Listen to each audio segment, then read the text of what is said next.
오늘 하나님 우리에게 주신 말씀은 예레미야서 31장 31절에서 34절까지 말씀입니다. 예레미야서 31장 31절에서 34절까지 말씀 우리 한 절씩 교독합니다. 여호와의 말씀이니라. 보라, 날이 이르리니 내가 이스라엘 집과 유다 집에 새 언약을 맺으리라. 이 언약은 내가 그들의 조상들의 손을 잡고 애굽 땅에서 인도하여 내던 날에 맺은 것과 같지 아니할 것은 내가 그들의 남편이 되었어도 그들이 내 언약을 깨뜨렸음이라. 여호와의 말씀이니라. 그러나 그날 후에 내가 이스라엘 집과 맺을 언약은 이러하니 곧 내가 나의 법을 그들의 속에 두며 그들의 마음에 기록하여 나는 그들의 하나님이 되고 그들은 내 백성이 될 것이라. 여호와의 말씀이니라. 그들이 다시는 각기 이웃과 형제를 가리켜 이르기를 너는 여호와를 알라 하지 아니하리니 이는 작은 자로부터 큰 자까지 다 나를 알기 때문이라. 내가 그들의 악행을 사하고 다시는 그의 죄를 기억하지 아니하리라. 여호와의 말씀이니라. 아멘. 네, 우리가 살펴보고 있는 이 예레미야서에서 하나님의 말씀을 대언하는 이 예레미야는 남유다가 망해가는 시기에 하나님의 말씀을 대언한 선지자입니다. 그래서 이 예레미야의 이 메시지, 이 선포, 하나님의 말씀의 대언에는 눈물이 있습니다. 왜 눈물이 있습니까? 나라가 망해야 한다는 것을 선포하고 있기 때문입니다. 자신도 하나님의 나라를 사랑하고 이스라엘 백성들이 망하지 않기를 원하지만 하나님께서 그들을 향하여 주시는 이 심판의 메시지, 멸망의 메시지를 전달해야 하기 때문에 그의 눈에 눈물이 흐르고 그의 가슴에 먹먹함이 있다라는 것이죠. 근데 이 메시지를 듣는 이스라엘 백성들은 어떻을까요? 그들은 이 말씀을 잘 받아들이지 못했습니다. 왜? 이스라엘은 하나님의 나라입니다. 이스라엘은 특별히 여호와의 성전이 있는 곳입니다. 하나님께서 분명 약속하셨습니다. 다윗의 가문에 그의 씨 중에 예수 그리스도가 오게 하시겠다고, 메시아가 오게 하시겠다고 약속하셨습니다. 그러면 나라가 망한다? 바벨론에 의해서 끌려가야 한다? 이것은 그들에게는 받아들일 수 없는 이야기였죠. 그들이 하나님 앞에 어떻게 살았든지 상관없이 그들이 붙들고 있었던 것은 무엇이냐면 이스라엘은 망해서는 안 된다라는 그러한 생각과 사상과 신학이었다라는 겁니다. 근데 하나님이 어떤 말씀을 하시는 거예요? 계속 망한다. 또 70년 동안 포로 생활해야 한다. 이런 말씀들을 하시니까 이들이 정말 받아들이기 힘들었고 하나님이 어떻게 우리에게 이렇게 하시느냐라는 생각을 하게 된 거죠. 근데 우리도 마찬가지 아닙니까? 우리가 하나님의 자녀로 부르심을 받았습니다. 아멘입니까? 예, 어제도 한 가정에 가서 우리가 등록 신방을 드리면서 예수 그리스도의 복음을 전하고 또 함께 영접 기도하는 시간을 가졌는데 하나님께서 정말 우리를 자녀 삼아 주셨단 말이에요. 근데 그 자녀 된 우리들 이제는 신분이 달라졌잖아요. 이제는 하나님의 백성이 되었고 하나님께서 책임지시는 인생이 된 거잖아요. 그런데 그 사람에게도 여전히 고난의 문제와 아픔의 문제가 있더라라는 거죠. 우리는 예수를 믿으면 그 순간부터 모든 것이 없어지고 병도 낫고 아픔도 사라지고 재정적인 어려움도 해결되어서 정말 무언가 승리하는 인생, 모든 것이 다 이루어지는 인생, 세상의 앞에서 정말 떳떳하게 보란듯이 잘 사는 그런 삶을 살아가야 한다라고 생각하지만 우리 삶에도 여전히 어려움과 아픔과 문제와 고난들이 있더라라는 거죠. 그래서 우리도 하나님 앞에 질문하는 겁니다. 하나님, 우리를 자녀 삼으셨다면서요. 하나님 복 주시겠다 약속하셨잖아요. 하나님 우리를 회복시키시겠다고 말씀하셨잖아요. 그런데 왜 우리 인생에 이러한 것들이 아직 남아 있을까요? 아니, 왜 이 문제가 점점 더 커지는 걸까요? 그럼 하나님께서 말씀하시는 진정한 회복은 무엇일까요? 우리에게 정말 하나님이 주시는 이 회복이 임하는 그 방법, 하나님께서 우리에게 회복을 어떻게 이루어 가시느냐라는 거죠. 하나님은 유다의 멸망을 말씀하십니다. 그들이 철저히 무너져야 한다라고 말씀하시죠. 그럼 하나님 그들을 미워하시는 건가요? 우리가 미워하면 그럴 수 있잖아요. 너 망해야 돼. 너 죽어야 돼. 넌 당해봐야 돼. 이렇게 말할 수 있잖아요. 근데 과연 우리가 그렇게 생각할 때 하나님께서는 이스라엘 백성들 이제 미워하시는가? 라는 생각을 할 수 있는 거죠. 근데 하나님께서 이스라엘 백성들 미워하시지 않는데요. 우리가 추측하는 게 아니라요. 하나님께서 그렇게 말씀하셨어요. 우리 예레미야서 29장 11절 말씀 함께 한번 읽어보겠습니다. 시작. 여호와의 말씀이니라 너희를 향한 나의 생각을 내가 아나니 평안이요 재앙이 아니니라 너희에게 미래와 희망을 주는 것이니라. 아멘. 여호와께서 말씀하신 겁니다. 내가 너희를 향한 나의 마음을 안다. 내 계획을 안다. 내 생각을 안다. 근데 내 마음이 뭔지 아니? 내 생각이 뭔지 아니? 나 그건 재앙이 아니야. 평안이야. 내가 너희들을 멸망시키고자 함이 아니라 나는 너희들을 살리기 원하고 나는 너희들을 회복시키기 원해.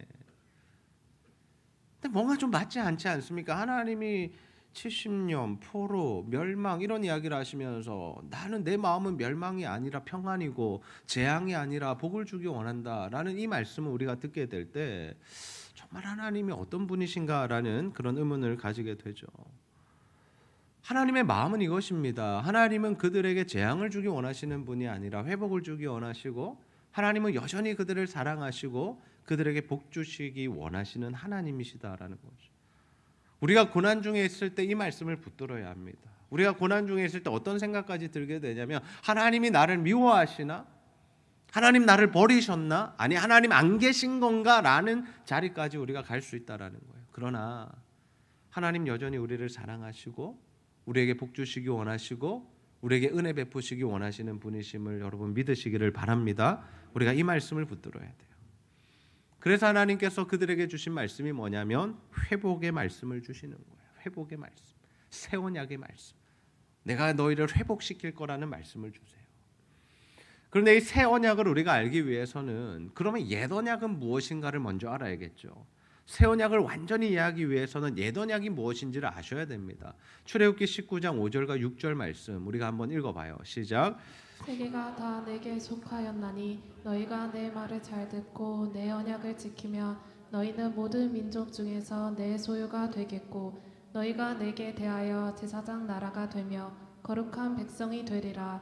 너는 이 말을 이스라엘 자손에게 전할지니라. 아멘. 하나님께서 출애굽한 이스라엘 백성들에게 주신 말씀입니다. 출애굽하기 전에 주신 것이 아니라 너희들이 이 율법의 말씀을 지켜야만 구원받는 거야 라고 말씀하신 것이 아니라 내가 너희들을 구원할 거야. 내가 너희들을 건져냈어. 내가 너희들을 너무나 사랑해. 그러니까 너희들 이 말씀대로 살았으면 좋겠어 라며 하나님의 말씀을 그들의 삶의 지침으로 주셨다라는 거예요. 근데 그 내용이 무엇입니까? 내가 너를 소유 삼았다라는 겁니다. 제사장 나라 나의 백성으로 삼았다라는 겁니다. 그리고 하나님께서 주신 말씀 너희들이 이 말씀을 지켜 행하면 이 율법의 말씀대로 살아가면 내가 너희들과 함께하고 복을 줄게라는 말씀을 하나님께서 하신 것이죠. 근데 이스라엘 백성들이 어떻게 했냐라는 거예요. 이 말씀, 이 언약의 말씀을 받은 이스라엘 백성들이 어떻게 살았냐라는 겁니다. 그들이 하나님의 말씀을 지켰습니까? 하나님만 사랑했습니까? 하나님 안에서 이 말씀을 다 올바로 행하는 삶을 살았나요? 그렇지 않습니다. 그들의 이 광야 생활을 한번 기억해 보십시오. 하나님의 이 엄청난 구원의 역사가 일어났습니다. 출애굽은요. 단순히 애굽 땅에서 빠져나온 것만이 출애굽이 아닙니다. 하나님이 놀라운 기적과 이사를 보여주셨어요. 어떤 일들을요. 10가지 재앙을 통해서 하나님이 어떤 분이신지를 그 땅 가운데 보여주시고 특별히 이스라엘 백성들 가운데 보여주셨습니다. 이스라엘 백성들이 10가지 재앙을 겪어야 했던 이유가 뭘까요? 자신들에게는 해가 오지 않았지만 애굽 땅에 일어나는 그 모든 것들을 보게 하셨죠. 그 이유가 뭐냐면 이스라엘 백성들조차도 하나님이 누구신지를 몰랐기 때문이에요. 시대가 지나면서 아브라함과 이삭과 야곱과 요셉의 때는 하나님을 알았습니다. 경험했습니다. 하나님의 인도함을 받았습니다. 근데 그들이 애굽 땅에 들어가면서 살면서 고센 땅에 들어가 살면서 어떤 일이 일어나요? 하나님을 잘 모르게 되는 거예요. 뭔가 우리 조상들이 믿었던 하나님은 있는 것 같은데 그들이 애굽 땅에 살면서 하나님이 어떤 분이신지를 모르고 하나님을 섬기지 않으니까 하나님이 뭘 보여주시는 거예요? 모세를 통해서 10가지 재앙을 통해서 내가 어떤 존재인지를 그들에게 나타내시는 겁니다. 그래서 그들이 하나님을 봤어요. 아, 애굽이 섬기는 신들을 물리칠 수 있는 분이 하나님이시구나. 그 10가지 재앙 모두가 그들이 섬기는 신들과 다 연결되어 있었잖아요. 그것을 통해서 하나님 보여주신 건 내가 진짜 신이야. 저들이 섬기는 것, 너희들이 보아온 것 전부 다 가짜야. 내가 진짜 신이야 라는 것을 보여주셨죠. 그리고 그들이 출애굽했던 어떤 일이 있어요? 홍해를 건넙니다. 이 홍해 사건은 어떤 사건입니까? 죽음의 사건입니다. 장자의 죽음도 예수 그리스도의 십자가를 의미하지만 홍해 사건도 죽음을 세례를 의미하는 거예요. 왜? 물 안으로 들어갔잖아요. 바다를 마른 땅으로 건넜습니다. 그리고 나서 그들이 다시 살아났을 때 어떻게 하나님께서 애굽의 군대는 물에 묻어버리셨다라는 거예요. 물을 다시 합쳐버리셔서 애굽의 모든 군대가 물 안에서 죽어버렸습니다. 뭘 의미하는 거예요? 예수를 믿는 자에게만 구원이 임한다는 이 사건을, 이 출애굽 사건을 통해서, 홍해 사건을 통해서 보여주신 것이죠. 이러한 놀라운 기적의 역사들을 본 이스라엘 백성들임에도 불구하고 광야 땅에 가서 했던 일이 뭐냐면 원망과 불평이었습니다. 물 없다, 배고프다, 힘들다. 우리도 그럴 수 있다는 거예요. 하나님의 구원, 엄청나게 놀라운 역사를 체험해놓고 예수가 믿어지는 엄청난 은혜를 경험해놓고 우리도 언젠가 그런 이 마음으로 살아갈 수 있다는 거예요. 그래서 이스라엘 백성도 하나님의 말씀대로 살지 않아요. 또 말씀이 주어져요. 언제요? 그들이 가나안 땅에 들어가기 전에 모세를 통해서 하나님 또 말씀 주시잖아요. 그리심산 에발산에 세우셔가지고 하나님 말씀대로 살면 복 주고 하나님 말씀대로 살지 않으면 너희들 저주당할 거야 말씀하셨어요. 근데 이스라엘 백성들 가나안 땅에 들어가서 뭐 해요? 하나님 말씀대로 살지 않아요. 그 땅에 있던 사람들 다 죽이고 진멸하라 했는데 살려뒀어요. 살려두고 빠져든 게 뭐냐면 우상 숭배와 세속화의 문제였습니다. 그들이 살아가는 방법대로 자신들도 살아가고 그들이 믿는 신들을 자신들도 믿고 그렇게 살아가게 된 거예요. 그래서 하나님께서 그 모습을 보시면서 마음 아파서 보내신 사람들이 누구냐면 선지자들이었습니다. 계속해서 보내요. 선지자들을 시대마다 보내세요. 우리가 성경에 기록된 이 선지자 외에도 하나님께서 수많은 선지자들을 보내셨을 거예요. 그 주된 메시지가 뭐였는 줄 아세요? 돌아오라는 겁니다. 너희들이 지금 짓고 있는 그 죄에서 돌이켜라. 정의와 공의에서 멀어진 그 삶을 다시 돌이켜라. 하나님 아닌 다른 것들을 사랑하는 것들 다 정리하고 다시 돌아와라. 나만 사랑해라. 그래서 호세아에서 보여줬던 그 비유가 뭐냐? 내가 너를 사랑하여 결혼했는데 네가 나를 떠나가고 배신하고 다른 남자와 아이를 가지고 그 아이를 낳았지만 내가 너를 다시 데리고 온다. 그만큼 내가 너를 사랑한다라는 것을 이 호세아의 삶을 통해서 그의 예언의 메시지를 통해서 하나님께서 보여주신 거잖아요. 그럼에도 이스라엘 백성도 어떻게 하냐면요, 끝까지 불순종하는 거예요. 끝까지. 그래서 결국에는 하나님께서 예레미야를 통해서 주신 메시지가 뭐냐면 처음에는 돌아오라였지만 나중에는 뭐라고 말씀하셔요? 너희들 이제 망할 거야라는 거예요. 그때부터 징계의 말씀, 멸망의 말씀, 포로의 말씀, 70년의 말씀이 주어지게 되는 겁니다. 근데 이러한 포로, 죽음, 잡혀감, 어려움, 고난 이 말씀들이 선포될 때에 하나님께서 그 중간에 하나의 희망적인 메시지를 주시는데 그 희망적인 메시지, 회복의 메시지의 중심에 뭐가 있냐면 오늘 우리가 읽었던 이 새 언약의 말씀이 있다라는 거예요. 우리 31장 31절에서 32절 말씀 함께 읽어보겠습니다. 시작. 여호와의 말씀이니라. 보라, 날이 이르리니 내가 이스라엘 집과 유다 집에 새 언약을 맺으리라. 이 언약은 내가 그들의 조상들의 손을 잡고 애굽 땅에서 인도하여 내던 날에 맺은 것과 같지 아니할 것은 내가 그들의 남편이 되었어도 그들이 내 언약을 깨뜨렸음이라. 여호와의 말씀이니라. 아멘. 이제는 옛 언약을 파기하는 겁니다. 이제 새 언약을 맺으시는 거예요. 옛 언약은 왜 파기되었어요? 남편 대신 하나님을 이스라엘 백성들이 버렸기 때문에 이 관계가 이제는 깨어진 겁니다. 그래서 하나님께서 이 관계를 다시 어떻게 맺으시냐? 새 언약이라는 것으로 다시 새롭게 그들과 관계를 맺어가시는 거죠. 하나님께서 전적인 은혜를 베푸시는 그 은혜의 언약이 무엇이냐면 바로 새 언약의 말씀이다라는 거예요. 그런데 옛 언약과 어떤 점들이 다르냐면 이제는 새 언약에는 예전과 같이 조건이 등장하지 않는다라는 거예요. 말씀을 지켜 행해야만 복을 받는다라는 그러한 조건이 사라지게 됩니다.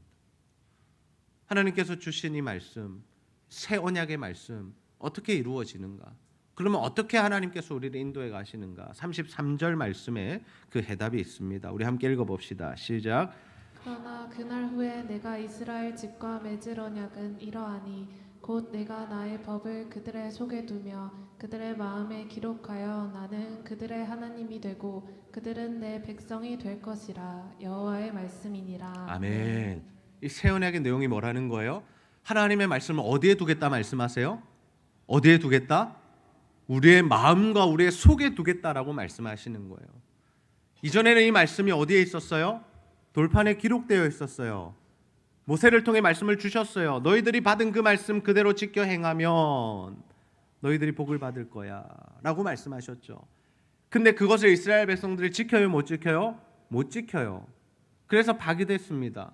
그래서 하나님이 새 언약을 통해서 주시는 이 은혜가 무엇이냐면, 이제는 이 말씀 자체를 다른 데 기록하는 것이 아니라 너희들이 어디 기록해 둘 거니까 보고 지켜라가 아니라 어떻게 하시는, 그 말씀 자체를 어디에 기록하시겠다고요? 우리의 마음에 기록하시겠다는, 마음에. 하나님의 말씀이 우리의 마음에 기록된다는 거예요. 하나님의 말씀이 우리 마음속에 거하신다는 겁니다. 하나님의 말씀이 이제는 우리를 인도해 나가시겠다라는 거예요. 하나님이 내 삶의 주인이 되시겠다라는 거예요. 여러분, 예수를 믿는다는 것은 어떤 것이냐면요, 하나님의 말씀이 우리 안에 임하여 하나님의 말씀이 우리의 삶의 주인이 되어서 하나님이 원하시는 대로 우리를 사용하시고 이끌고 가는 것이 예수를 믿는다는 것임을 여러분 기억하시기를 소원합니다. 예수를 믿는다는 게 단순히 내가 예수 믿어서 천국 가, 나는 죽으면 천국 갈 수 있어, 그 정도 수준이 아니라는 거예요. 그거는 첫 출발점입니다.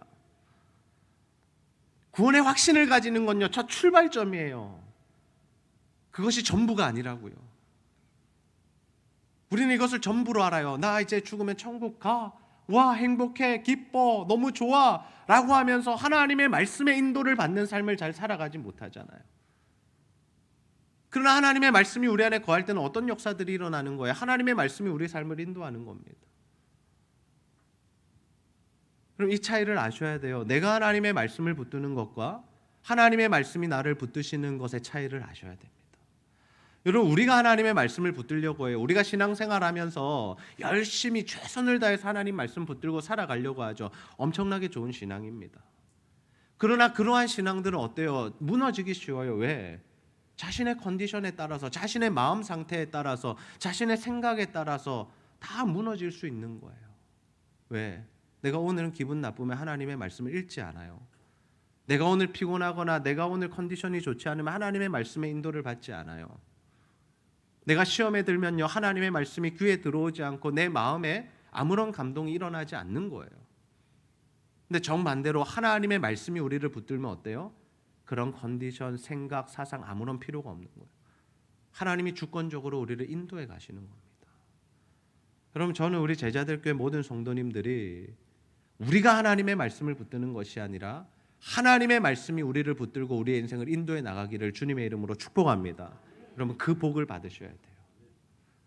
내가 붙들어야지 이게 아니라, 그래서 내 컨디션에 따라서 붙잡았다 놓쳤다 하는 인생이 아니라 하나님의 말씀이 오히려 우리보다 더 위대하시고 크신 그 능력의 하나님 우리를 딱 붙잡으셔서 우리의 인생을 끝까지 주도적으로 인도해 가시는 그 은혜, 그 성령의 그 역사 가운데 우리의 삶을 인도해 가시는 그 은혜가 우리 삶 가운데 있어야 한다라는. 그래서 내가 원하는 인생을 사는 게 아닙니다. 내가 계획한 것을 이루는 것이 아닙니다. 하나님의 말씀에 붙들리면요, 어떤 인생이 되냐면요, 하나님이 인도하시는, 하나님이 원하시는 삶을 사는 인생이 되는 거예요. 하나님이 여기로 옮기시면 여기로 가는 거고요. 하나님이 여기 있으라면 여기 있는 거고요. 하나님이 너 이거 하라면 이걸 하는 거고요. 그 어떤 다른 것도 없습니다. 다른 기준도 없고요. 우리의 생각도 없고요. 그런 것들을 이제 하나님 앞에서 우리가 말할 필요가 없는 거예요. 하나님 말씀하시면 움직이면 되는 거예요. 하나님의 말씀이 우리의 기준이 되면 우리가 하나님의 말씀의 인도함을 받으며 살아가게 되는 것이죠. 에스겔은 이것을 이렇게 표현해요. 에스겔서 36장 26절에서 27절, 동일한 말씀인데 에스겔은 이렇게 표현을 해낸 겁니다. 함께 읽어봅시다. 시작.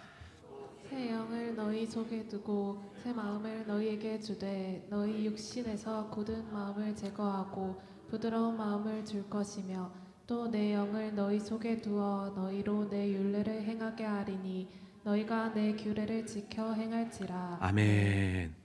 우리에게 뭘 부어 주신다고요? 새 영을 부어 주신다고요. 이 새 영이 뭐예요? 성령이죠. 하나님의 영이죠. 하나님의 영 성령을 부어 주시겠대요. 그러면 우리의 딱딱한 마음이 어떻게 된다고요? 부드러운 마음이 되는 거예요. 하나님의 말씀 앞에서 딱딱했던 우리의 마음들이 있잖아요. 하나님의 말씀이 들어올 때 전적으로 수용하고 받아들이고 아멘하지 않고 내 생각과 또 내 가치와 내 기준으로 다 우리가 잘라내잖아요. 이거는 아닌 것 같아. 이거는 지금은 아니야. 이거는 현실적이지 않아. 이거는 나에게 주시는 말씀이 아니라 저 사람에게 주시는 말씀이야. 라고 우리가 딱딱한 마음이 되어 있으면 하나님의 말씀이 우리 가운데 뿌리 내리지 않는 거예요. 그래서 돌밭의 비유, 가시밭의 비유, 좋은 밭의 비유가 그래서 나오는 거 아닙니까? 근데 우리 마음을 어떻게 변화시키시겠다고요? 부드러운 마음으로 변화시킨대요. 누가요? 성령 하나님이요. 성령을 받은 사람, 예수를 믿은 사람은요, 마음이 부드러워집니다. 아멘입니까? 네. 그 마음이 부드러워져요. 근데 이 부드러워진다는 게 바보처럼 멍청해진다는 의미가 아니에요. 하나님을 잘 믿는 사람들은요, 지혜도 있고요, 분별력도 있어요. 그래서 하나님 안에서 정말 다른 사람들보다 통찰력이 생기고 사리분별이 올바라지는 게 하나님을 믿는 자들의 특징입니다. 그러나 그 사리분별을 가지고 날카로워지는 것이 아니라 다른 사람들을 대할 때에 이렇게 나쁘게 대하는 것이 아니라 정말 더 부드러운 마음으로 배려하고 사랑하는 마음으로 대하는 것이 이 부드러운 마음을 가진 자의 특징이라는 거예요. 이 부드러운 마음이 어디에 적용되는 거예요? 하나님과의 관계에서 적용되는 거예요. 하나님이 이렇게 하라 하며 알겠습니다 하나님 이렇게 가는 거예요. 아브라함이 그러했잖아요. 아브라함이 어떻게 돼요? 나중에 100세 때 낳은 그 아들, 사랑하는 그 아들 하나밖에 없는 아들인데 하나님이 뭐라고 말씀하세요? 네가 이삭을 모리아산에서 바쳤으면 좋겠다. 번제로 내게 바쳤으면 좋겠다. 근데 이미 아브라함의 마음이 어때요? 부드러운 마음이에요. 하나님과 동행하는 가운데 이 딱딱한 마음이 부드러워졌어요. 그러니까 어디로 가는 거예요? 네 하나님 알겠습니다. 그리고 아침에 짐을 꾸려서 이 아들을 데리고 가서 모리아산에서 하나님 앞에 바치잖아요. 그게 바로 부드러운 마음이라는 거예요. 그래서 우리에게 하나님의 영이 임하고 성령이 임할 때 부드러운 마음이 되었을 때 일어나는 변화가 뭐냐면 하나님의 말씀을 행하게 된다라는 거예요. 예레미야의 말씀과 에스겔의 말씀이 다르지 않습니다. 동일한 말씀입니다. 하나님의 말씀이 임하는 것이 곧 성령이 임하는 거예요. 그것의 결과가 뭐냐면 하나님의 말씀대로 살아가게 된다라는 거예요. 우리의 힘과 노력으로 사는 것 아닙니다. 누구의 힘으로 사는 겁니까? 성령의 힘, 예수 그리스도의 능력으로 우리가 살아가게 된다라는 거죠. 그래서 우리가 성령이 우리에게 임하셔야만 하나님의 말씀대로 사는 거예요. 성령이 임하셔야만 뭐가 일어나는 거예요? 예수가 믿어지는 겁니다. 성령이 아니고는 예수를 주로 고백할 수 없다는 말씀이 그 말씀인 겁니다. 하나님의 영이 우리에게 임하지 않으면 우리 입술로 하나님을 우리의 하나님이시라고 아버지라고 구원자라고 절대로 고백할 수 없습니다. 그 은혜가 임한 사람들은요, 이게 별것 아닌 것 같죠. 여러분 예수가 믿어지는 것이 그냥 당연한 것 같으시죠? 아니요. 하나님의 은혜가 없이는요, 성령이 없이는요, 예수를 주로 고백할 수 없다니까요. 이 땅에 수많은 사람들이 예수를 모르지 않습니다. 성경을 안 읽지 않습니다. 성경에 대한 주해석까지 펴내는 똑똑한 사람들이 있습니다. 근데 그 사람이 예수를 믿지 않아요. 왜? 하나님의 은혜, 성령이 임하지 않으니까 고백이 안 되는 겁니다. 나의 구세주로 나를 위해 십자가에 달려 죽으신 것으로 인정이 되지 않는 거예요. 그러나요, 글자도 모르는 사람들도 하나님의 은혜가 임하면요, 예수가 나의 구세주로 믿어지는 겁니다. 아멘입니까? 우리가 그 은혜를 입은 자들이죠. 성령이 우리에게 임할 때 우리가 여호와를 알게 된다라고 합니다. 31장 34절 말씀 보세요. 그들이 다시는 각기 이웃과 형제를 가리켜 이르기를 너는 여호와를 알라 하지 아니하리니 이는 작은 자로부터 큰 자까지 다 나를 알기 때문이라. 성령이 우리 안에 거하실 때, 하나님의 말씀이 우리 안에 새겨질 때 일어나는 변화가 뭐라고요? 여호와를 알게 된다는, 하나님을 알아간다라는. 하나님을 아는 것이 뭐예요? 하나님이 누구신지를 알고 그 하나님이 원하시는 바가 무엇인지를 알며 그래서 하나님이 원하시는 그 기뻐하시는 뜻을 이루며 살아가는 것이 하나님을 아는 것이죠. 이스라엘 백성들이 망하는 이유가 뭐라고 했습니까? 여호와라는 지식이 없기 때문에 망했다. 하나님을 알지 못하기 때문에 망한다라고 하죠. 그리고 우리 안에 일어나는 또 다른 변화가 무엇입니까? 내가 그들의 악행을 사하고 다시는 그 죄를 기억하지 아니하리라 여호와의 말씀이니라. 하나님이 주신 은혜가 뭐냐면, 새 언약의 은혜가 뭐냐면 이제는 우리의 죄를 기억하시지 않겠대요. 우리의 죄를 없다고 해주시겠대요. 여러분 이 말씀에 아멘이십니까? 새 언약의 은혜입니다. 그래서 이 새 언약은 예수 그리스도를 의미하는 거예요. 예수 그리스도께서 이 땅에 오셨습니다. 그 예수 그리스도께서 사람이 되셨습니다. 그리고 공생의 사역을 하시고 십자가에 달려 죽으셨습니다. 그 예수 그리스도의 십자가 보혈로 말미암아 모든 사람의 죄가 사함을 받는 겁니다. 왜? 죄가 없으신 분이시고 하나님의 아들이시기 때문에 그분의 죽음만이, 그분의 피만이 모든 사람의 죄를 대속할 수 있는 거죠. 그런데 누구에게 그 구원이 임하게 되냐? 예수를 믿는 자에게 구원이 임하게 됩니다. 그래서 로마서에서 말씀하는 겁니다. 내가 입으로 시인하여 구원에 이른다. 마음으로 믿어 의에 이르고 입으로 시인하여 구원에 이른다. 이 구원이 우리 가운데 임하게 되는 거예요. 예수를 믿을 때에만 우리 가운데 구원이 임하게 되는 거죠. 하나님의 놀라운 은혜입니다. 그래서 새 언약은 예수 그리스도이죠. 예수 그리스도를 말미암아 우리가 구원을 얻게 되는 거죠. 예수 그리스도께서 우리에게 믿음을 주신 거죠. 우리의 믿음은 하나님의 선물이라고 말씀하셨잖아요. 그러니까 우리의 구원의 전 과정에 전적인 하나님의 은혜가 부어지지 않으며, 하나님의 택하심과 은혜와 부르심과 우리에게 부어주신 은혜가 아니면 우리가 한 사람도 예수를 주로 고백할 수 없고 예수를 믿을 수가 없다라는 거예요. 우리가 그 은혜를 입은 자들이다라는 거예요. 그 은혜로 지금 사는 자들이다라는 거예요.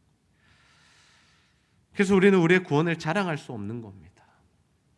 내가 예수 믿은 다음에 나는 신앙이 좋아, 나는 뭐 어떠해, 사람들 앞에서 이런 이야기하는 사람들 있죠.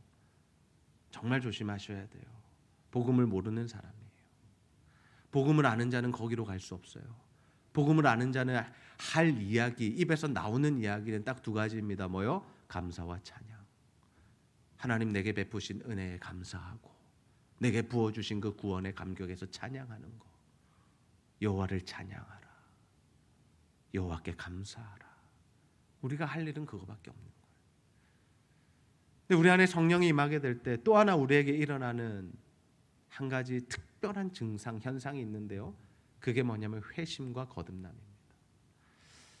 여러분 성령이 임한 사람들에게 반드시 일어나는 변화가 뭐냐면요. 회심과 거듭남이에요. 이 회심과 거듭남은 뭐냐면 내가 죄인됨을 깨닫는 것으로부터 출발해요. 내가 죄인 되었고 나의 모든 생각이 틀렸고 내가 쌓은 모든 것들이 아무런 가치가 없음을 고백함과 동시에 나의 생각, 가치관, 말, 행동, 삶의 목적과 이유가 전체 다 변하는 게 뭐냐면 회심과 거듭남입니다. 한 번 정도 주님 잘못했습니다 회개하는 것으로 끝나지 않아요. 이 회심과 거듭남은 계속해서 반복되는 사건이에요. 나는 거듭난 그리스도인입니다. 나는 예전에 10년 전에 20년 전에 주님을 체험했습니다. 그 복음을 받아들였습니다. 여러분 그것으로 끝나지 않는다고요. 계속된 회심과 거듭남, 계속된 회개의 자리로 우리가 나아가야 한다는 거죠. 베드로의 설교를 들은 자들이 어떻게 했습니까? 어떻게 했죠? 우리가 어찌할꼬라는 반응을 보이죠. 어찌할꼬는 뭐예요? 회개하는 겁니다. 베드로가 전한 복음의 메시지는요, 너희가 예수를 죽였다는 메시지였습니다. 그 메시지를 받을 때 하나님의 은혜가 임한 사람들, 성령이 임한 사람들에게 나타난 변화가 뭐냐? 고백이 뭐냐? 우리가 어찌할꼬입니다. 그러면 우리가 어떻게 하면 살 수 있어? 내가 예수님 죽인 이 죄를 어떻게 해결할 수 있어? 그때 베드로가 선포하는 거예요. 주 예수를 믿어야 한다고. 그러면 너에게 구원이 임할 것이라.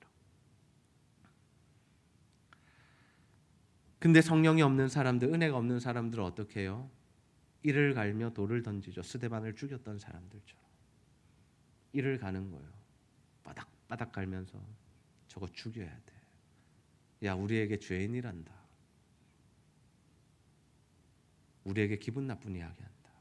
제거하자. 죽여버리자. 성령이 우리 안에 임하실 때 반드시 우리 안에 있는 죄와 충돌하게 됩니다. 왜? 우리는 본성적으로 죄인이고 진노의 자녀이기 때문이에요. 그럼 우리 안에 이 죄, 육신의 소욕이 반드시 거하거든요. 그럼 성령이 우리 안에 임하시게 될 때 어떤 일이 일어나요? 두 개는 충돌을 할 수밖에 없어요. 함께는 절대로 갈 수 없어요. 그럼 함께 갈 수는 없는 겁니다. 하나님의 그 거룩하심과 죄의 더러움과 악함은 함께 갈 수 없는 거예요. 그래서 우리 안에 충돌이 일어나요. 메스꺼움이 일어나요. 회개가 터져 나와요. 불편함이 생겨요. 고통이 와요. 아픔이 있어요. 근데 그게 뭐라고요? 은혜라고요. 왜? 하나님을 믿는 자들에게만 이 사건이 일어난다니까요. 예수 믿지 않는 사람들은요, 아무런 죄책감 없이 살아가요. 하나님을 알지도 못하고 하나님을 믿지도 않으면서 자신이 죄인됨을 알지를 못하는 거예요. 그러나 예수가 믿어지는 은혜가 임하게 될 때 어떤 은혜가 있다고요? 아, 내가 죄인이었구나. 내가 잘못 살았구나. 내가 쌓은 모든 것들이 헛된 것이었구나. 바벨탑이었구나. 라는 것이 깨달아지는 거죠. 그때 임하게 되는 게 뭐예요? 회개에 하나님 앞에 자복하고 통회하고 회복하는 그런 은혜가 일어나게 된다라는 거죠. 진정한 회개는 무엇이냐면요. 그래서 나 자신을 부인하는 겁니다. 내가 살아왔던 삶을 하나님 앞에서 다 내려놓는 겁니다. 그래서 사도 바울이 이렇게 고백했잖아요. 당신 누구십니까? 그 다음에 했던 고백이 뭐예요? 그럼 제가 뭘 할까요?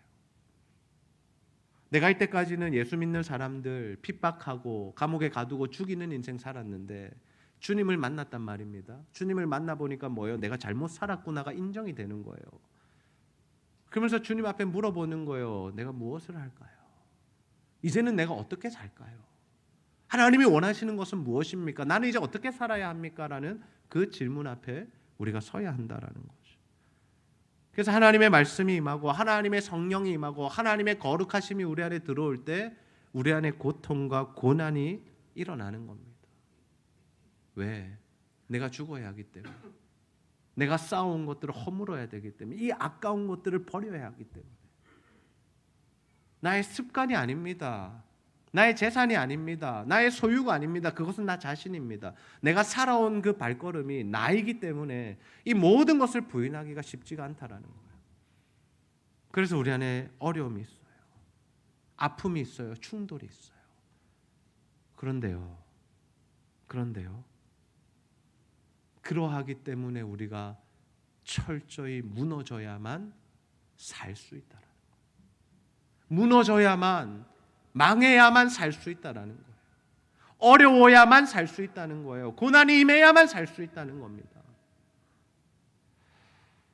어쩌면 우리가 예수님 믿고 하나님 앞에 서는 그날까지 우리 인생 가운데 오는 것은 이 싸움일 겁니다. 이 아픔일 겁니다. 이 고통일 겁니다. 늘 육신의 소욕과 성령의 소욕이 싸워야 하기 때문에 힘드실 겁니다. 근데 그 고통을, 그 고난을 어떻게 여겨야 돼요? 축복으로 여겨야 돼요. 왜요?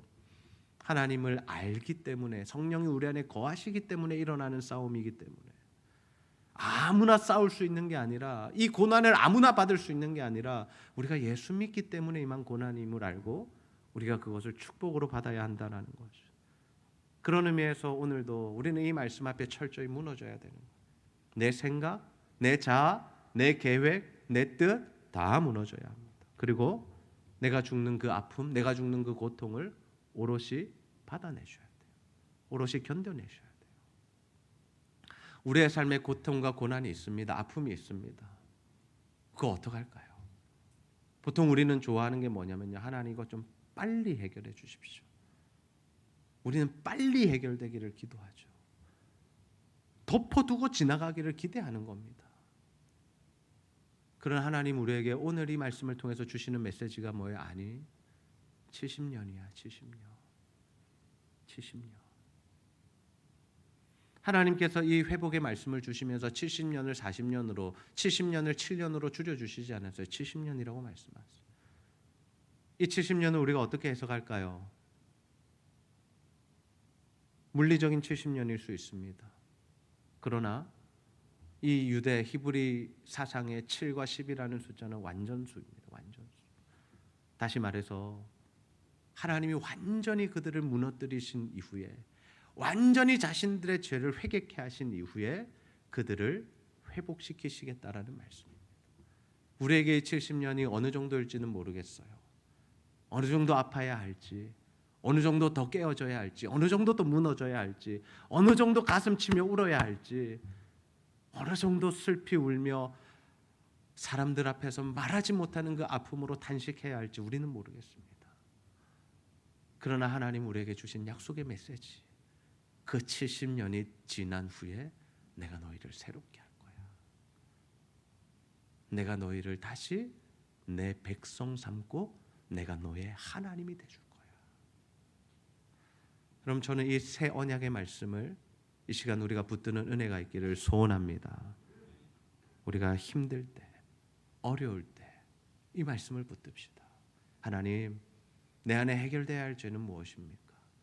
하나님, 내 안에 뿌리 뽑혀야 할 이 악한 습성들은 무엇입니까? 하나님, 기뻐하시지 않는 것들은 무엇입니까? 하나님, 뽑아주십시오.